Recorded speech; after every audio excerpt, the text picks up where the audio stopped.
এই আমের সিজনে যদি আম ভাপা দইটা একবার ট্রাই না করো তাহলে কিন্তু ভীষণ মিস করে যাবে। তাহলে চলো তোমাদের সাথে রেসিপিটা শেয়ার করি। তার জন্য অবশ্যই লাগবে টক দই। আমি এখানে আমুলের এই প্যাকেটের টক দইটা ইউজ করছি। এতে মোটই 400 গ্রাম মতো টক দই রয়েছে। এটাকে ভালো মতো জল ঝরিয়ে নিতে হবে। ভালো মতো জল ঝরানোটা ভীষণই দরকার। ওই 2 থেকে আড়াই ঘন্টা মতো রেখে দিলেই হবে। তারপরে আম নিয়ে নিয়েছি। এখানে আমি মিডিয়াম সাইজের আম ইউজ করছি। এখানে একটা গোটা আম আর তার সাথে একটা হাফ আমকে ইউজ করছি ম্যাঙ্গো পাল্পের জন্য। তো আমটাকে কেটে মিক্সিং গ্রাইন্ডারে দিয়ে তার মধ্যে দিয়ে দেবো হচ্ছে গুঁড়ো দুধ। এখানে ওই 10 টাকার একটা আমুলের গুঁড়ো দুধ ইউজ করছি।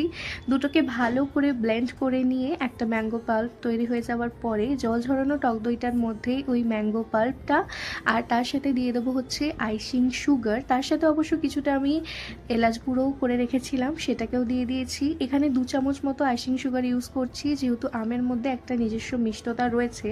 তো সেটা তবে কেউ যদি বেশি মিষ্টি খেতে পছন্দ করো তাহলে অবশ্যই বেশি করে আইসিং সুগার অ্যাড করতেই পারো। সমস্তটাকে ভালো মতো মিক্স করে একটা কেক টিন কিংবা যে কোনো টিফিন বক্স কিংবা এরকম অ্যালুমিনিয়ামের বাটির মধ্যে ভালো মতো বাটারকে ব্রাশ করে নিয়ে ওই আমের আর দইয়ের মিক্সচারটা দিয়ে দিতে হবে। দিয়ে ভালো মতো ট্যাপ করে নিতে হবে যাতে এর মধ্যে কোনো লাম্পস না থাকে।